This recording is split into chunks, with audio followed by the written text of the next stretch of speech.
इस BCW के second lecture में हम एक्सेल के ओवरव्यू में रीडो, ओंडो और रो कॉलम के बारे में डिस्कस करेंगे और इसमें क्लिपबोर्ड का भी हम पढ़ेंगे।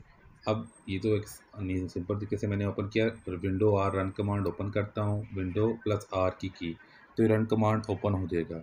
अब इसके बाद ओके पे क्लिक करता हूँ, ये मेरी एक्सेल की ओवरव्यू और सामने आ गया। अब इसमें ये मेरा क्लिपबोर्ड है, ये ऑफिस बटन है। सबसे पहले इसमें डाटा को सेव, फाइल कोई भी ओपन की तो सेव करना है सबसे पहले, तो वो कंट्रोल एस से भी सेव हो जाती है, लेकिन इसके टॉप पे आप जाकर चेक करेंगे तो ये आइकन है, कंट्रोल एस भी साथ इसकी की बता रहा है, जिससे डाटा ये सेव भी करता है। मैं कुछ ऐसा डाटा यहाँ टाइप करता हूँ, 111 मैंने टाइप कर लिया। अब मैं कहता हूँ यार इसको एक एक करके कुछ गलती हुई है पीछे चेक करना, तो उसको ऑनडो कर लेते हैं। ये वाला बटन रीडो है, कंट्रोल जी यहाँ से इसको ओंडो कर देता है आपका, मतलब पीछे की तरफ जाके चेक करता है, और कंट्रोल वाई ये इसको रीडो करता है। मतलब कहते हैं कि आपने को जस्टिफाई इसमें करना है कि हाँ भाई यार पीछे कोई गलती हो गई है तो पीछे कर लेना है, तो थोड़ी गलती आगे हो गई है तो आगे कर लेना है। ये आपको रीडो रोंडो तब तक काम करता है जब तक आपने डाटा को सेव नहीं कर लिया कहीं भी। ये सेव जो कर लिया फिर ये पीछे नहीं जाएगा। एक बार डाटा को सेव कर लिया तो ये पीछे कर, ये अब यहाँ से रीडो ओंडो और सेव का काम कंप्लीट होता है। ये अब मैं इसकी तरफ चलता हूँ, नेक्स्ट आपको बताता हूँ कि कॉलम और रो क्या है। कि जो ऊपर ABCD जितनी भी लिखी आ रही है ये सब ऊपर से आप सेलेक्ट करेंगे तो ये सीधी जो लाइन नीचे की तरफ आ रही है ना, ड्रैग हो रही है ऊपर से नीचे, ये कॉलम है। कॉलम का नेम जो है वो ABC अल्फ़ाबेट, मतलब ये ABCDE, इसके अंदर सारी कॉलम के ऊपर से देखा ना सिलेक्ट कर रहा हूँ मैं, ये कॉलम के नेम है। कॉलम को जो नेम उन्होंने असाइन किया हुआ है ये सारे नेम है। मैं ज़रा इसमें आपको बड़ा इजीली कर देता हूँ। मैं इसके अंदर थोड़ा एरो के निशान बनाता हूँ। ये मैं एरो एक मैंने वहाँ ऊपर से इंसर्ट किया है। ज़रा मैं इसका वेट ज़रा हाई कर लेता हूँ, ये वेट इसकी हाई करता हूँ। आगे मैं आपको सब इसी बारे में बताऊँगा ये कैसे वर्क हो रहा है। ये तो भी आप देख लें, आपको कुछ आइडिया भी हो जाएगा, आगे आपको अच्छा भी लगेगा। सबसे ये है कॉलम, मैं ये टाइप कर देता हूँ कॉलम, ये कॉलम है। ठीक है, ये बड़ा इजी तरीके से बताने लगा कि बहुत लोग कॉलम में फंसे होते हैं, इनको समझ ही नहीं आती है ये कॉलम क्या है और रो क्या है। मैं दूसरा एरो भी एक यहाँ पे इंसर्ट में जाके शेप में जाके एरो बना लेता हूँ। मैं एक दूसरा एरो भी यहाँ पे एक एरो ड्रैग करता हूँ कि आपको रो का भी पता चले कि रो क्या चीज़ है। आखिर रोज और कॉलम के बारे में फुल नॉलेज हो ना, तो पता चले कि रो क्या है। ये मेरा वेट थोड़ा हाई करता हूँ, ये हो गया ओके। अब देखें मैंने इसके अंदर लिख देता हूँ रो। ये जो गिनती लिखी हुई है ना 1 2 3 4 5 1 2 3 4 5 6, ये रोज़ के नंबर हैं। अल्फ़ाबेट जहाँ मर्ज़ी पहुँच जाए कॉलम का, रोज़ के नंबर यही रहने हैं। मिसाल के भाई ये जी का मैंने कॉलम है, जहाँ मैंने ये एरो लगा दिया है, ये जी का कॉलम है। इसमें जहाँ भी नीचे रो इसका सेल है वो कॉल, मतलब इस कॉलम को जो हम कॉल करते हैं ना वो हम जी कॉल करते हैं कि ये पूरा कॉलम जी का है। इसके पीछे एफ हो देगा। ये जैसे अब ये रो है तो मतलब ये नंबर रो का है 31। ये रो अगर कोई पूछेगा ये रो नंबर कौन सा है, क्लिक करे बताए रो नंबर कौन सा है, तो साथ ही वो हाईलाइट कर देता है कि ये रो नंबर 31 है। अब हम आते हैं कॉलम की तरफ। ये जैसे जी है, इसका ये जी कॉलम है। ये सारा देखो ऊपर से मैंने बाकी क्लिक किया है, जैसे एरो का ऊपर उसके ऊपर क्लिक बना है बटन में क्लिक किया तो पूरे इसने कॉलम को सिलेक्ट कर लिया, जी कॉलम। ये 31 में मैंने क्लिक किया तो इसने पूरी 31 की लाइन को होल सेलेक्ट कर लिया है कि जी ये रो है, पूरी रो। तो अब मैं यहाँ पर इजिकल टू करता हूँ। ये इसका किसी भी फंक्शन को वर्क करने का फार्मूला इजिकल टू से ही होता है, बराबर के निशान से। ठीक है, मैं यहाँ पे इसको थोड़ा सा मैक्सिमाइज़ कर लिया मैंने, तो जरा मैं इसको थोड़ा मिनिमाइज सा कर लेता हूँ। इजिकल टू, ये इजिकल टू पे क्लिक करता हूँ। ठीक है, इजिकल टू लिखता हूँ मैं। ठीक है, उसके बाद मैं देखता हूँ जी है, अच्छा ये जी कॉलम है। जी कॉलम पे आता हूँ मैं ऊपर से, ये जी कॉलम देखता हूँ कि अच्छा जी कॉलम का कौन सा सेल का कौन सा रो मैंने पकड़ना है। अब ये देखें यहाँ पे ये मैंने जो रो पकड़ी है ये 12 नंबर रो है। ठीक है, G12 मतलब जी कॉलम है और इसका जो सेल नंबर है वो है 12। मैं जब अब वैसे भी टाइप करूँगा Z12, वो बता रहा है इसमें कोई डाटा नहीं है। मैं यहाँ पर कोई भी डाटा टाइप करता हूँ तो वो देखें 200 मैंने टाइप किया है, अंदर इंटर किया 200, तो देखें G12 वाले सेल का डाटा वहाँ शो कर रहा है। आप किसी भी सेल का डाटा कहीं भी चेक कर सकते हैं, कहीं भी लिख के सेल नंबर से पता लग जाएगा। अब जैसे मैं यहाँ पे नीचे आता हूँ तो मैं नीचे देखता हूँ कि ये रो है, ये रो नंबर चेक करता हूँ। तो उसके बाद मैं ये देखेंगे कॉलम नंबर मेरा सी आ गया है। ये सी मेरा कॉलम है, ये कॉलम नंबर सी के अंदर मैं देख रहा हूँ ये मेरा कॉलम नंबर सी है। तो मैं देखता हूँ सी है, कॉलम है, ठीक है। सी कॉलम पे मैं दैट्स क्लिक कर देता हूँ, वहाँ क्लिक करके सी पे क्लिक करता हूँ, 200 टाइप करता हूँ। देखिए सी कॉलम का जो 31 नंबर था ना, वो वहाँ पे शो कर रहा है। जैसे मैं डाटा चेंज करता हूँ, डाटा चेंज भी हो रहा है। ये सी कॉलम है, ठीक है, सी 31। अब आपको समझ आ गया होगा सी 31 कैसे आया। सी कॉलम था, 31 नंबर रो थी उसकी। वो आपको रो साइड से देखनी है, ये इस साइड से आपने रो को देखना है कि हाँ भाई रो सी वाले कॉलम की रो का ये क्या बन रहा है। अब जैसा हुआ है, ठीक है, इसके अंदर सारे अल्फ़ाबेट B31, C31, D31, इस रो के अंदर ऊपर से कॉलम हमने कॉल करना है और आगे इसके 31, ये 18, 17, 14, ये E है, ये F, G13, I, J, K31, M31, N31, मतलब ये रो को काउंट कर रहा हूँ, O31। अब मैं ज़रा इस एरो के निशान को थोड़ा सा ज़रा छोटा कर लेता हूँ, ये मैं इसको अलाइन थोड़ा सीधा सा कर लेता हूँ, ये मैंने लाइन सीधा कर लिया। ये मेरा कॉलम है, कॉलम को मैं पकड़ता हूँ, ये कॉलम का थोड़ा मैं इसको नीचे की तरफ ड्रैग करता हूँ, नीचे लेके आता हूँ इसको। ये कॉलम है, जी कॉलम, और ये रो।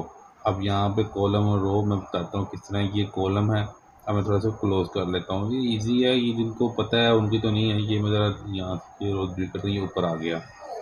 अब आप ये देख सकते हैं कि ये कॉलम जो है, ये कॉलम यहाँ पे आ गया। अब ये देखें, अब ये इस टाइम जी कॉलम में है, ठीक है, और 27 नंबर रो है। अब यहाँ लिखेंगे G27। मैं लाइन सेंटर कर लेता हूँ, ये अब दरमियाना कर लेता हूँ, सेंटर लाइन टोटल कर लेता हूँ। ये भी बता रहा है कि जी कॉलम है, ठीक है, इसका रो है नंबर 27 यहाँ पे, इसीलिए इसको कॉल करते हैं G27। अब ये बहुत इजी हो गया, जिसको बिल्कुल समझ नहीं आ रही उसको भी अब समझ आ रही कि मैं यहाँ से डिलीट करता हूँ। तो ये देखिए, अब ये G27 जी कॉलम है और 27 नंबर रो है। अब जैसे कि ये आगे जाऊँगा तो ये हो जाएगा H27। ये सॉरी, ये तो G20 बताता हूँ, ये H27, ये H27 नंबर रो है। इसी तरह मैं आगे जाता जाऊँगा तो I27 हो जाएगा।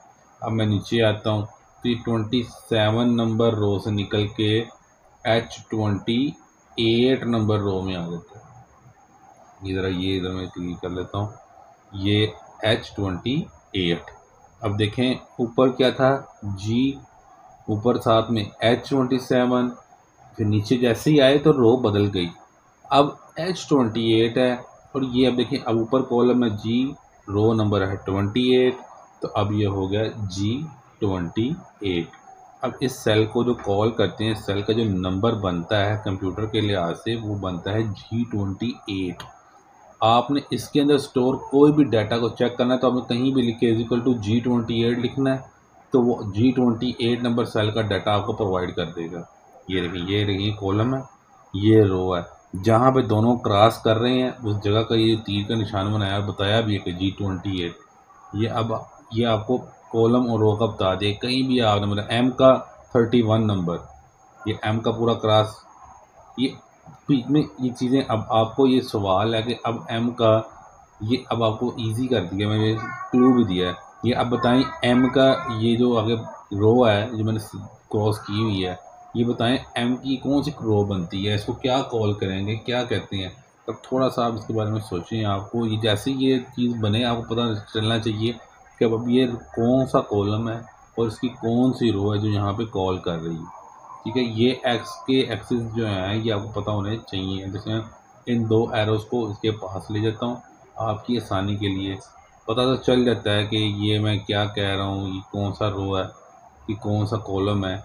अब ये आपको समझा तो मैंने दिया है, लेकिन एक सवाल या निशान आपके लिए। अब यहाँ पे आपको बड़े इजीली पता होना चाहिए कि अब ये जो निशान दे रहा है, अब इस सेल को क्या कॉल करेंगे, इस सेल का क्या नेम बनता है। जिस सेल के ऊपर मैंने दोनों एरो लगा दिए हैं, इस सेल के ऊपर मैं क्लिक करता हूँ तो मैं यहाँ पे क्या कौन सा कॉल करूँगा। तो अब आपने ये मुझे बताना है कि सेल का, ये जो सेल है जिसमें मतलब सवालिया निशान दिया है मैंने, इसका आपने मुझे बताना है इस सेल का क्या जो है, इसको क्या कहलाएगा या इसको क्या कहेंगे, इसके बारे में बताएं मुझे। इसी सेल को क्या कहेंगे, कि कौन सा सेल है। अब सेल का नेम आपने मुझे बताना है। तो इस सेल का नंबर, ये क्या नंबर है, इसे क्या कॉल करना है, ये कैसे कॉल होगा, ये थोड़ा आप सोचें कि इसको किस तरह कॉल करना है, क्योंकि ये आप जब तक प्रैक्टिकल इसको नहीं करेंगे, इसको समझेंगे नहीं, ये आपकी समझ में नहीं आएगा। ये जो न्यू अपना इसमें पढ़ रहे हैं एक्सेल को, ये सिर्फ उन्हीं के लिए है जो इस कंसेप्ट को समझ गए हैं, उनके लिए नहीं है। अभी बहुत ईजी है, ये ऊपर से पढ़ा कि जी ये ऊपर कॉलम चेक किया तो ये बता रहा है जी एम कॉलम में है। उसके बाद मैंने साइड पे गया, मैंने देखा ये कौन सा हाईलाइट हो रहा है, ये 31 नंबर रो हाईलाइट हो रही है, कि मतलब रो 31 है। तो अब यहाँ पे हो गया M31। अब ये बता रहा है जी M कॉलम 31 नंबर रो, ठीक है, ये M कॉलम 31 नंबर रो हो गया। ये अब आपको समझ आ जानी चाहिए कि ये बिल्कुल राइट आंसर है, इट्स ओके। यहाँ पे आपका ये कॉलम और रो का कंसेप्ट जो है वो क्लियर होता है। अब आपको यहाँ पे क्लियरली समझ आ जानी चाहिए कि कॉलम और रो को कैसे कॉल करना है। ये शीट्स हैं इसकी, ये शीट आप आगे पीछे कर सकते हैं। यहाँ पे ये वर्कबुक के अंदर जितनी शीट्स आप जितनी मर्जी चाहे मल्टीपल, इसमें आगे से क्लिक कर कर इसको ऐड करते हैं। ये 1 नंबर है, इसमें आके हम लिखते हैं रो एंड कॉलम। रो और कॉलम वगैरह हमने इसके अंदर सीखी हैं। अब नेक्स्ट चलते हैं शीट के अंदर, उस शीट में हम जाकर टाइप करते हैं कि हम इसमें क्लिप बोर्ड के बारे में थोड़ा सा पढ़ेंगे। तो क्लिप बोर्ड में यहाँ पे क्लिप बोर्ड टाइप कर लेता हूँ। ये क्लिप बोर्ड के बारे में हम पहला इसका जो टैब है उसके अंदर होम टैब के अंदर जो इसका ग्रुप है क्लिप बोर्ड, इसके बारे में हम थोड़ा सा भी डिस्कस करते हैं कि क्लिप बोर्ड के जो ऑप्शंस हैं वो किस तरीके से काम करते हैं। इसके अंदर होम टैब के अंदर अजी आ जाते हैं, क्लिक करते हैं। पहला जी इसके अंदर हम देखते हैं ये क्लिप बोर्ड ये लिखा हुआ है, ये साइड में इसका एक 14 office clip board task pen, इसकी पेन ऐड करनी होती है आमतौर पर। इसमें कॉपी पेस्ट सारे शो करते हैं, तो इसीलिए ये देखें ये copy cut to collect items, ठीक है। ये फिलहाल एम्प्टी है, इसमें कुछ नहीं है, क्योंकि जब तक हम डाटा को टाइप करके लिख के उसके बाद कॉपी पेस्ट नहीं करेंगे तो इसमें शो नहीं करता। मैं 1 जैसे कि इसको जूम कर लेता हूँ नीचे से 340 जूम करके बड़ा कर लिया मैंने, इसको रेजोल्यूशन फिर बढ़ा लेता हूँ। ऑन स्क्रीन कीबोर्ड में ज़रा निकाल लेता हूँ, ऑन स्क्रीन मैं ज़रा स्टार्ट पे जाके ऑन स्क्रीन कीबोर्ड ज़रा निकाल लूँ, चलो उससे थोड़ा इजी हो जाएगा। कुछ चीज़ें ऐसी हैं, कंसेप्ट ऐसी हैं जो समझने वाली है। ऑन स्क्रीन मैंने कीबोर्ड कर लिया, ये कीबोर्ड को मैं ऊपर ले गया, ये मैंने इसके शीट के ऊपर क्लिक किया। कंट्रोल का बटन जैसे ही मैं प्रेस करता हूँ तो यहाँ पे इस साइड में कॉर्नर पे करके जहाँ माउस है इस टाइम यहाँ डबल प्लस का साइन बन जाता है, ठीक है। 1 2 नीचे ड्रैग करना है होल्ड करके सारा कुछ, तो ये सीरीज वाइज कर दिया है, अदरवाइज के नीचे से भी ये हो जाता है। अब जैसे मैं कंट्रोल एस पे क्लिक करता हूँ तो ये कहता है जी हाँ बताएं इस फाइल को अपने कहाँ सेव करना है, बुक को कहाँ सेव करना चाहते हैं आप इस डाटा को। तो मैं कहता हूँ जी ये पहला मेरा है basic to advance Excel course, ये मैं लिख लेता हूँ इसके अंदर फर्स्ट ओवरव्यू। फर्स्ट ओवरव्यू मैं लिख लेता हूँ, ये सेव करवा देता हूँ। जिसे मैंने सेव करना आप जहाँ चाहते हैं वहाँ करें, कंट्रोल एस से ये सेव द कंट्रोल पे ये होल्ड किया, होल्ड रखना है आपने, ठीक है। होल्ड करके एस पे क्लिक करना है, कंट्रोल एस, सिर्फ कंट्रोल एस, तो ये आपका डाटा सेव हो गया। अब ऊपर देखें नाम भी चेंज हो गया इसका।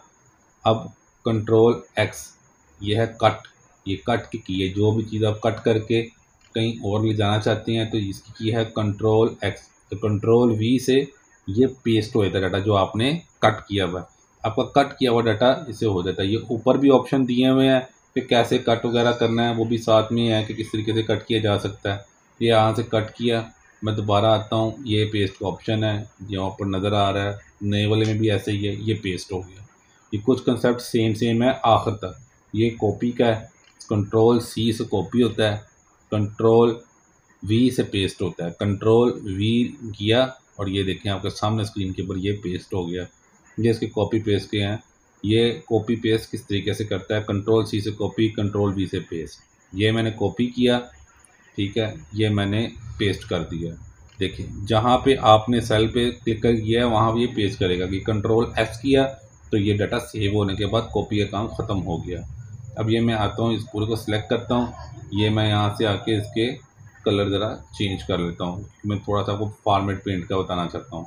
ये मैंने कलर वैसे कर लिया, ये मैंने ये सेल पे जिस पे सिलेक्ट किया हुआ था वहाँ से कलर उठाया, मैं दूसरी तरफ किया जहाँ पे कोई फॉर्मेट नहीं हुआ था, मैंने उस पर जस्ट क्लिक किया तो उसने सेम उसकी जो फॉर्मेटिंग थी टोटल वो उसने वहाँ पेस्ट कर दी। जैसे मैं नंबर थोड़ा छोटा करता हूँ, अलाइनमेंट ज़रा थोड़ी बहुत चेंज करता हूँ, ये फॉर्मेट इसका पेंटर उठाता हूँ, मैं नीचे वाले पे क्लिक करता हूँ, सेम उस जैसा हो गया, तमाम फार्मेटिंग उसकी, नंबर, सब चीज़ें। अब जैसे मैं इसकी फार्मेटिंग यहाँ पे आपको थोड़ा सा वर्क करके दिखा रहा हूँ कि फॉर्मेट प्रिंटर करता क्या है। यहाँ पे जिस सेल पे आपने रख के फॉर्मेट प्रिंटर पे क्लिक किया है वो उसकी फॉर्मेट उठाता है।